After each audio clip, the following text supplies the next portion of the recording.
Entonces vamos a continuar, ¿no?, con las contrataciones bancarias, donde nos habíamos quedado, y vamos a ir revisando un poco ya la estructura de los contratos bancarios y cómo se definen de manera particular. ¿No? Ya hemos visto de manera introductoria, ¿no?, a qué se refieren los contratos bancarios, qué se entiende por contrato de manera general, como la noción que nos entrega el, el Código Civil, y también el vínculo que existe entre la operación financiera y el contrato, que no puede eliminarse, ¿no? Y que, bueno, por último, estos contratos bancarios, ¿verdad? Bueno, y que no son bancarios o solamente de los bancos, ¿verdad? Sino que son de todas las entidades de intermediación financiera, entre ellas las cooperativas, ¿verdad? Que no son bancos, ¿no? Pero sí, bueno, se tiene este denominativo porque corresponden a entidades de intermediación financiera, ¿no? Ahora, estos contratos son llevados a cabo por este tipo de entidades de crédito que tienen carácter mercantil y que, eh, de acuerdo a este carácter mercantil, son actos de comercio que están amparados por el Código de Comercio y son contratos, todos ellos, de empresas, ¿verdad? Al respecto, el Código de Comercio, ¿no?, el- trata de estos tipos de contrato desde de su artículo 802 al 820, ¿verdad? Y también más propia, de manera específica del mutuo bancario, a partir del artículo 900, ¿no? Entonces, como podemos ver, ¿verdad? Existe también en la definición y todo la normativa, ¿verdad?, de los contratos en el Código de Comercio, pero obviamente que está ajustado al, a las bueno, a las entidades comerciales, ¿no? O a las sociedades comerciales, entre ellas, obviamente, los bancos, que son sociedades anónimas que cumplen toda la normativa que establece el Código de Comercio para la constitución de este tipo de sociedades. Participe o no participe el Estado, como ya habíamos visto, ¿verdad? Entonces, todo este tipo de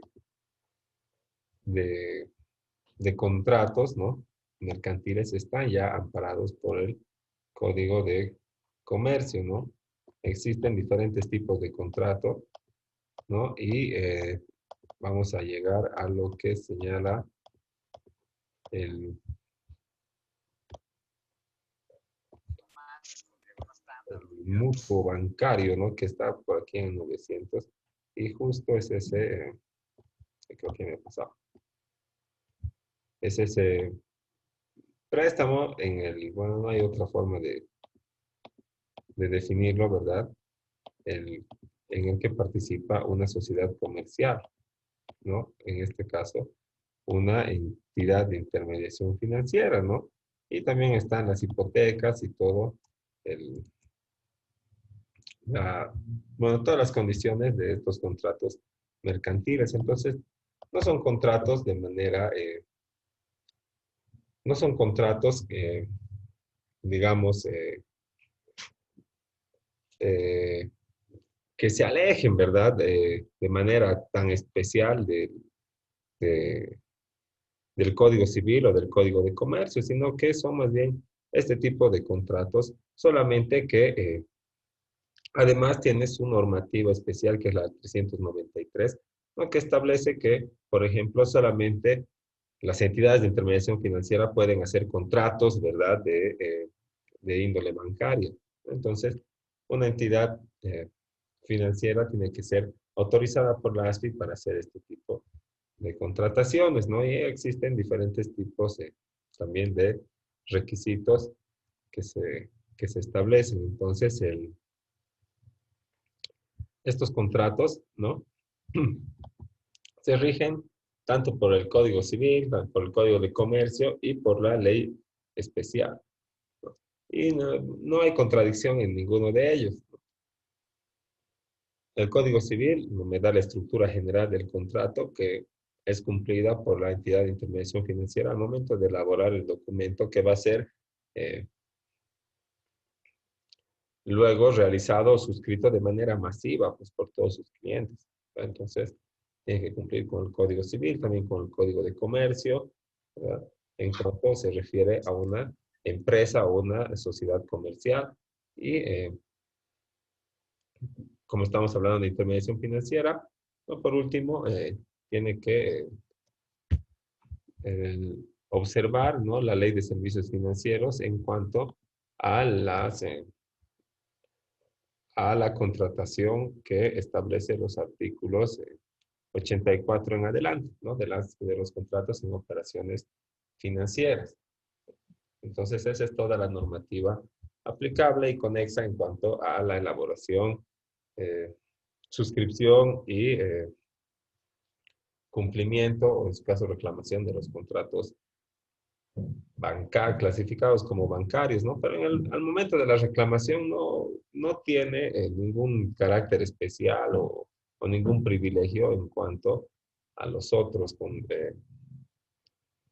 eh, bueno, en cuanto a las otras reclamaciones o contratos que pueden ser también de préstamo y que no sean de mutuo, que no sean bancarios. Por ejemplo, los préstamos entre las personas particulares, ¿verdad? Van a tramitar el mismo proceso ejecutivo que las entidades de intermediación financiera. Solamente que como estos administran el patrimonio, ¿verdad? Ajeno y bueno, además, eh, coadyuvan con el desarrollo y aseguran la universalidad del acceso a los servicios financieros y todo, ¿verdad? Entonces, tiene que ser más regulado por el Estado, ¿no? Y así es que tiene su ley especial y sus cláusulas de tipo como modelo, digamos, ¿no? Por eso tiene una característica que se llama masivo o de adhesión, que, bueno, quiere decir que todos los contratos van a salir igualitos, ¿no? Eso es un contrato masivo. Entonces, este contrato bancario, ¿no? Como este acuerdo de voluntades que cumple con toda la normativa del Código Civil, del Código de Comercio, de la Ley 393, ¿no? El, es obviamente un registro físico, ¿verdad?, de la existencia de un negocio jurídico, pero también es el esquema jurídico de la operación bancaria, ¿verdad? Porque materializa las obligaciones en este contrato bilateral y también las consecuencias de acuerdo a la normativa aplicable, ¿verdad? Aplica, como hemos dicho, el Código Civil, aplica el Código de Comercio, la Ley 393. Entonces, es un esquema jurídico de una operación bancaria, ¿verdad? Que es de índole económica, ¿no?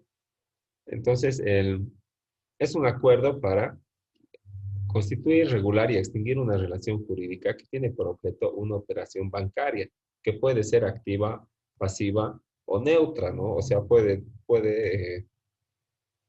el contrato puede versar sobre el depósito, ¿verdad? Por ejemplo, un depósito a plazo fijo, ¿no? El interés, el tiempo, cuánto va a tardar y qué va a pasar si es que yo incumplo, ¿no? En este caso, por ejemplo, en el contrato de depósito a plazo fijo, ¿no ve? El, yo voy a entregar a la entidad de intermediación financiera un monto, ¿verdad? Y vamos a suscribir un contrato y este contrato va a decir que el monto va a permanecer en la entidad por un tiempo de 5 años, ¿no? Pero algunos dicen, pero después no puedes disponer, ¿verdad? No es que no puedes disponer, porque el dinero al final es tuyo, ¿no? Lo único que va a pasar es que como tú no vas a cumplir con el tiempo que dice el contrato, ¿verdad? De acuerdo a una cláusula del mismo contrato, como tú vas a incumplir en el tiempo que has acordado que vas a dejar tu plata a disposición del banco,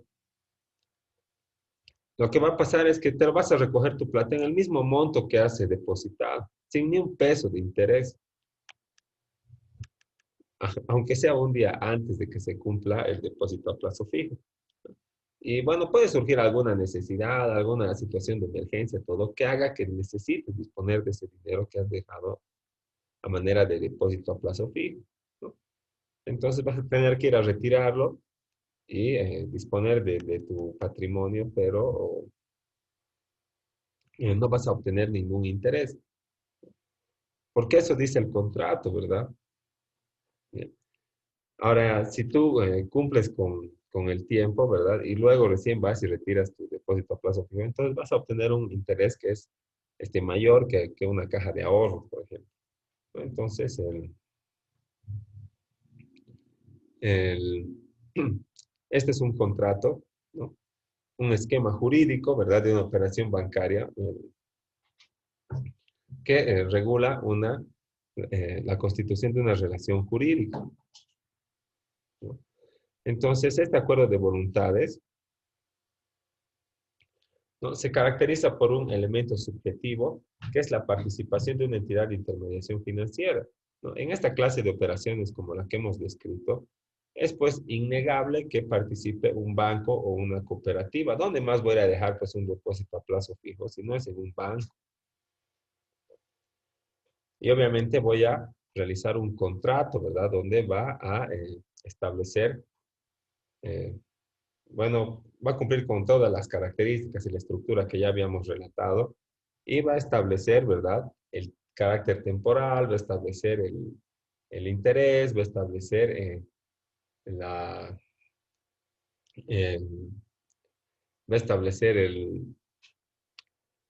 qué es lo que va a suceder, va a establecer las causales de resolución del contrato y qué va a establecer si es que se resuelve el contrato antes del tiempo establecido, ¿no? Entonces, pero este, este tipo de operación, ¿verdad? No puede ser realizada por ninguna otra persona natural o jurídica que no sea una entidad de intermediación financiera, ¿verdad? Entonces, innegablemente, inexcusablemente, una entidad de intermediación financiera va a ser el acreedor de del contrato eh, de mutuo, ¿no? En el caso de las operaciones activas, y también va a ser o va a ser un interviniente en los contratos de servicios neutros, ¿verdad? En los que no tiene que ver la administración del patrimonio. Entonces, ese es el elemento subjetivo, ¿verdad? Cumple todo, pero sí o sí tiene que participar la entidad de intermediación financiera, si no, no se puede suscribir un contrato bancario, ¿no? Y el elemento objetivo es la existencia del crédito, ¿no? Ahí ya dejamos de lado eh, bueno, el elemento personal, ¿verdad? De las partes de los intervinientes del contrato, sino que nos centramos en la existencia del crédito o de la disposición del dinero, ¿verdad? Puede ser del usuario hacia la entidad a manera de depósito, ¿verdad? Igual es un crédito, ¿no? Porque yo estoy entregando mi liquidez, mi capital a favor del banco y el banco me va a pagar un interés, ¿verdad? Entonces, ¿qué está pasando? ¿No? Le estoy entregando un crédito más o menos al banco, ¿verdad? O puede ser que el banco me entregue el crédito a mí, ¿verdad? Pero me va a cobrar un interés mucho más alto, ¿no? Como ya hemos hablado. Y esa es la intermediación financiera que ya habíamos definido. Entonces, ese es el elemento objetivo, la existencia del crédito, ya sea del usuario hacia la entidad o de la entidad hacia el usuario, ¿verdad? El elemento subjetivo es que sí o sí va a tener que participar una entidad de intermediación financiera, ¿no? No podemos eludir ese aspecto, porque solo las entidades de intermediación financiera autorizadas pueden ejercer intermediación financiera. Las casas de empeño, ¿verdad? Que prestan aparte de que son usureros porque te cobran el 10% de interés, creo, ¿no? No están autorizadas y no tendrían que realizar contratos de intermediación financiera, ¿verdad? No tendrían que realizar contratos de préstamo con este carácter habitual, comercial, ¿verdad? Que ya hace que tenga que constituirse, pues, dentro de alguna figura que esté establecida en en la ley de servicios financieros y quieren regular, ¿verdad? Estas casas de préstamo y todo lo demás y quieren eh, que se adscriban a a la ASFI, ¿no? Pero eso quiere decir que ya no van a poder cobrar pues el interés que cobran, ¿no? Porque eso ya es un delito, la usura, ¿no? Van a tener que sujetarse a las tasas de interés que les establezca nomás la ASFI, ¿no? Y por eso tampoco hay muchas ganas o mucho incentivo en que estas casas de préstamo o empeños se registren en la ASFI, ¿no? Pero ahora ya también es como una prohibición, ¿verdad? De que si no estás registrado no puedes ejercer y va a haber batidas y controles y todo lo demás, pero obviamente que no les conviene, ¿no? Porque ellos cobran el 10%, ¿verdad? Si tú te prestas, vas, dejas algo y te prestas 200 pesos, tienes que ir a pagar 20 pesos cada mes para que no te lo vendan, ¿no? Y después tienes que pagar los mismos 200 nomás y listo. Ahora, en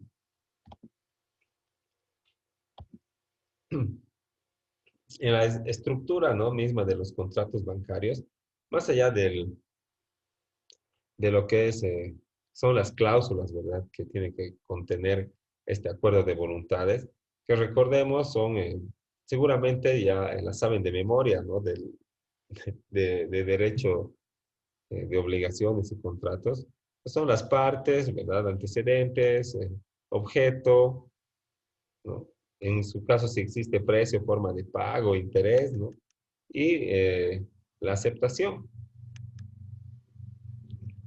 Y en el contrato bancario o en los contratos de mutuo, ¿verdad? De las operaciones activas, siempre va a entrar el elemento de la garantía, ¿no? No va a haber un contrato sin garantía nunca en el banco. Si no es una garantía hipotecaria, ¿verdad? Es una garantía personal, ¿no? El, o es una garantía prendaria o es una garantía eh, extraordinaria, pero siempre hay una garantía, ¿verdad? No hay un préstamo así sin garantía. Es mentira eso que decían a sola firma, ¿verdad? Tú ibas así con ganas de firmar nada más y te pedían varios requisitos, entre ellos garantes personales que también demuestren este patrimonio y a la vez firme, ¿no? Entonces, esto dejaba de ser a sola firma, ¿verdad? Se llamaba préstamos con garantía personal, nada de a sola firma, ¿no? Entonces, lo que hacía la entidad de intermediación el banco o la cooperativa, ¿no? O era verificar la existencia de patrimonio a favor o que sea de propiedad de alguno de de los clientes, ya sea del deudor principal o de su garante, ¿verdad? Solamente les hacían mostrar fotocopias de que tenían lotes, casas, autos, extractos de cuenta, y entonces les dejaban firmar como garantes y ahí les liberaban el préstamo. Entonces, no es nada pues a sola firma, ¿no?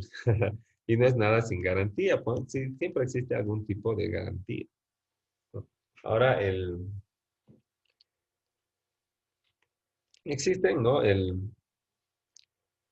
Tres elementos dentro de la estructura de los contratos bancarios, ¿no? Son los elementos personales, los reales y los elementos formales, ¿no? Más allá del cumplimiento de las cláusulas necesarias que eh, eh, para que se los tenga como efectivos y que están detalladas en el Código Civil, en el artículo 452, ¿verdad? Que además, como ya habíamos repasado, ya la saben, ¿verdad? Las partes, los antecedentes, el objeto, en su caso, cuando existe un monto, ¿verdad? El líquido y exigible, el monto, la forma de pago, alguna penalidad y la aceptación, en este caso, como hemos dicho, la garantía más, ¿no? Y también la representación y luego van entrando otro tipo de cláusulas más que como ya les voy a compartir uno de esos contratos bancarios. Puede ir o no en escritura pública, puede ser que sea protocolizado o no, no importa, pero tiene algunas cláusulas más, ¿verdad? Y más que nada en cuanto a la garantía, que lo hace más extenso, ¿no? Y además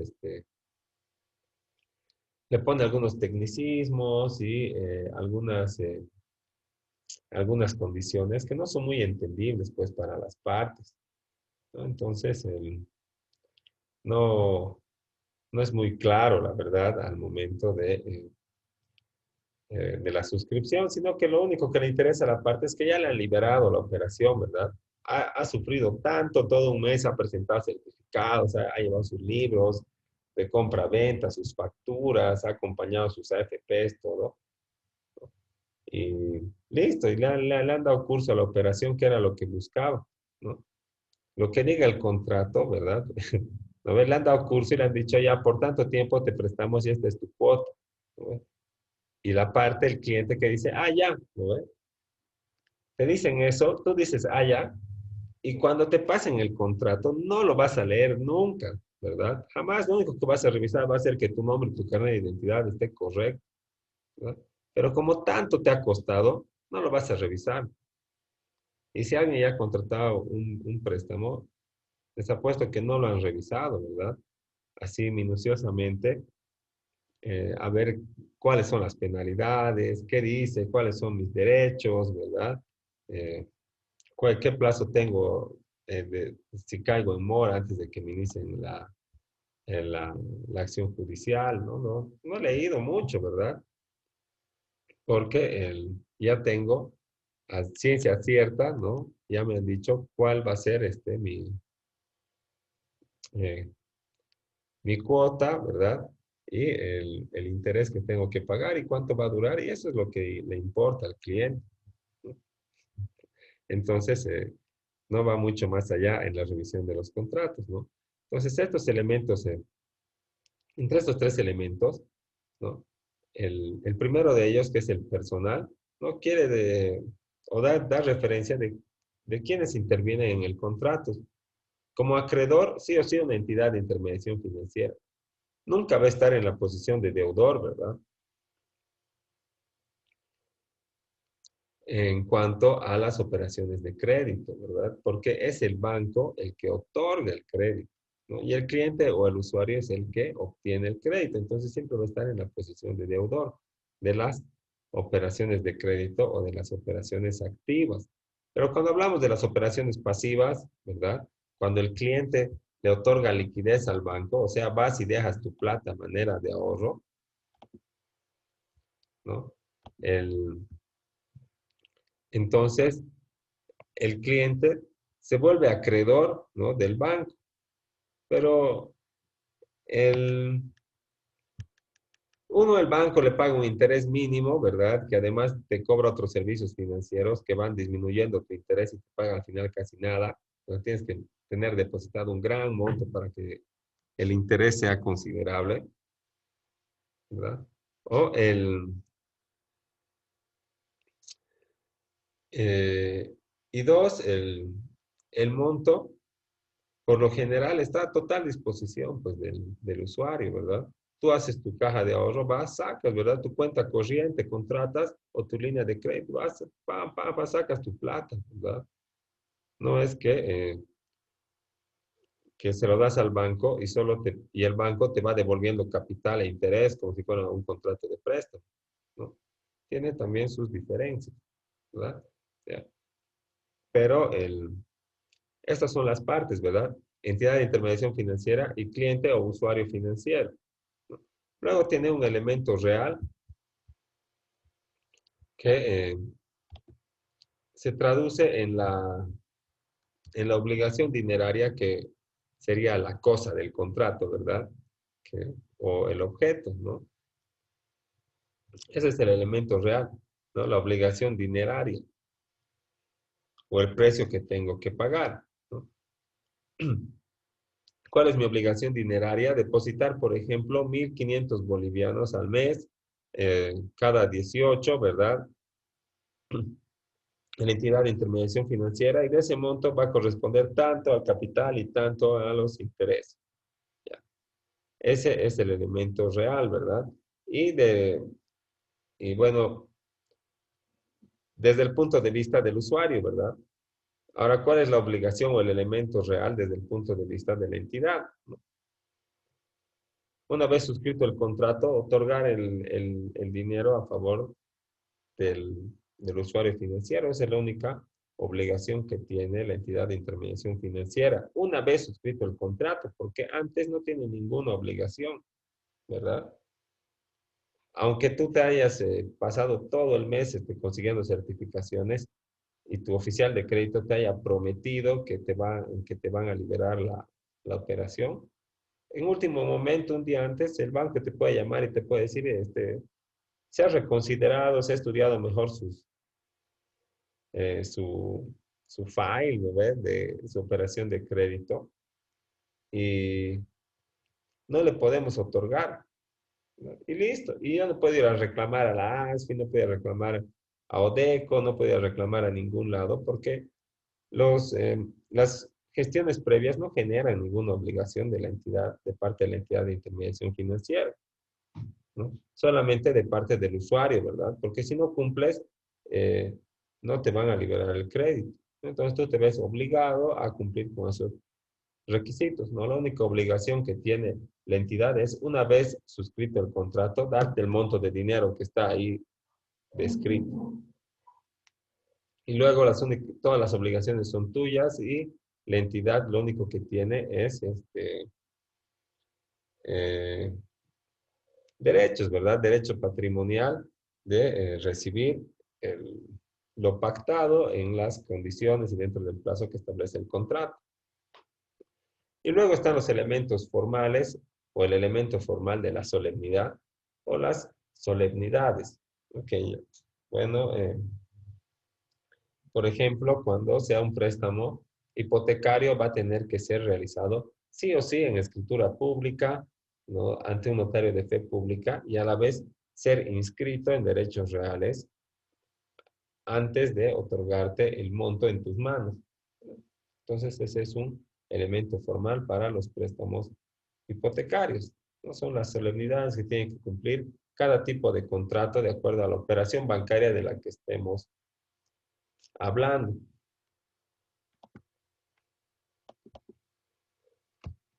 ¿No? Y estos contratos bancarios, ¿verdad? De cualquier tipo de operación financiera de la que se traten, ¿no? Tienen sus características propias. No se alejan, o sea, no contradicen ni nada el Código Civil ni el Código de Comercio, ¿verdad? Pero tienen como vamos a ir revisando, tienen sus propias notas características que los separan de los contratos del mismo tipo que se realizan, por ejemplo, entre los particulares. No podemos comparar un contrato de préstamo de particular entre particulares con un contrato de préstamo que se realiza entre una entidad de intermediación financiera y un usuario financiero, ¿no? Nunca va a ser el mismo contrato. Sí, básicamente va a tener la misma estructura, ¿verdad? Pero es mucho más técnico el contrato bancario o el que realiza la entidad de intermediación financiera, ¿no? Y eso lo vamos a ver en la próxima clase cuando les comparta este contrato bancario y vamos a ir realizando el, el nuestro, ¿no? Eso va a ser nuestra tarea de la próxima clase, ¿no? Pero el, como señala aquí, hay quienes afirman que los contratos bancarios no constituyen ninguna categoría jurídica, sino solamente una agrupación técnica por su particularidad.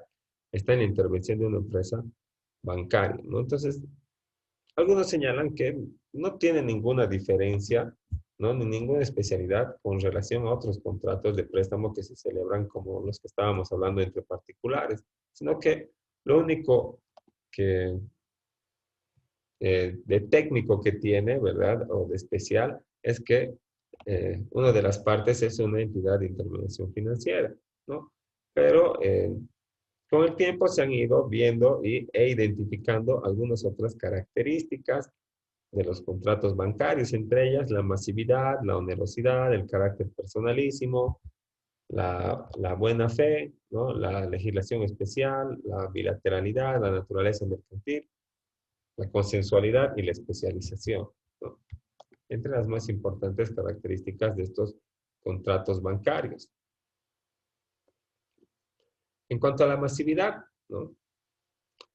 Eh, la masividad se hace presente en la formulación de arquetipos documentales que hacen cada vez más fuerte la adhesión como rango excluyente de la autonomía de la voluntad. Eh, esta característica quiere decir que el contrato bancario es masivo porque es un contrato modelo. Eso es un arquetipo, ¿verdad? Es un modelo, ¿no? Entonces, es un modelo que no va a ser modificado, ¿no? O reconsiderado eh, de cliente a cliente de manera individual, sino que va a ser suscrito de acuerdo al modelo que ya está construido, ¿no? Y si las partes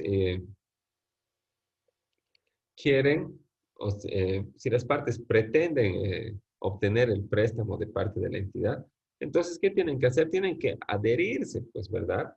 Al contrato y a todas sus cláusulas. Entonces, al adherirte, quiere decir que estás dejando de lado tu opción de observar alguna cláusula que a vos te parezca abusiva o que te parezca que está de más, ¿no? O que no se entiende, ¿verdad? O que no es pertinente, ¿verdad? No puedes pedir que se excluya la cláusula, ¿no? Que se aclare, que se ponga de otra manera, otros términos. Lo único que tú puedes hacer es adherirte a ese contrato, ¿verdad? Entonces, bueno, la adhesión es también otra característica, pero como va tan íntimamente relacionada con la masividad, la hemos puesto solamente acá, ¿no? Como una característica de la masividad, ¿verdad? Porque al realizarse estos modelos de contratos y ofrecerse así a los usuarios financieros, lo único que hacen es promover la adhesión a los contratos, ¿no? O sea, firmarlos aunque no te parezcan correctos, ¿no? ¿Y qué hace esto? Excluye la autonomía de la voluntad porque no puedes revisar el contrato, ¿no?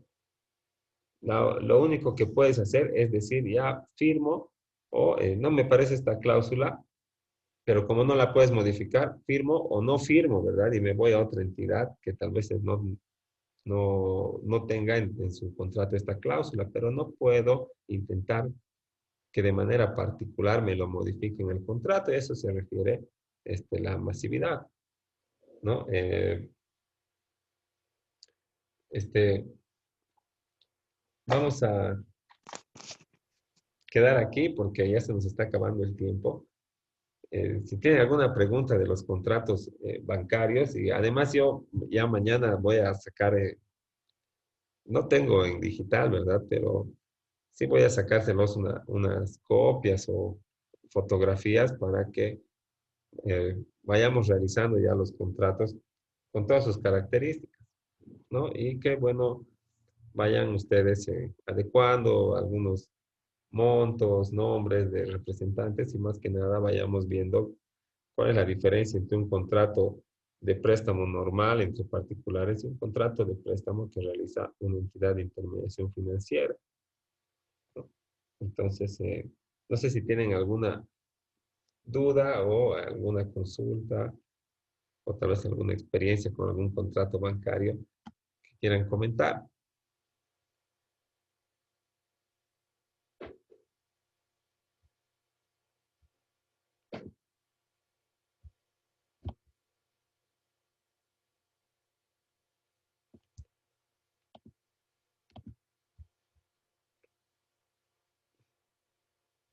Bueno, en todo caso,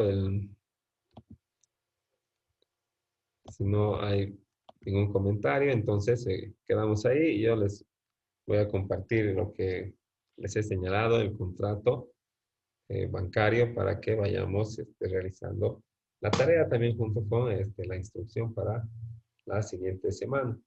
Entonces, quedamos ahí y nos vemos en la siguiente clase. Hasta luego.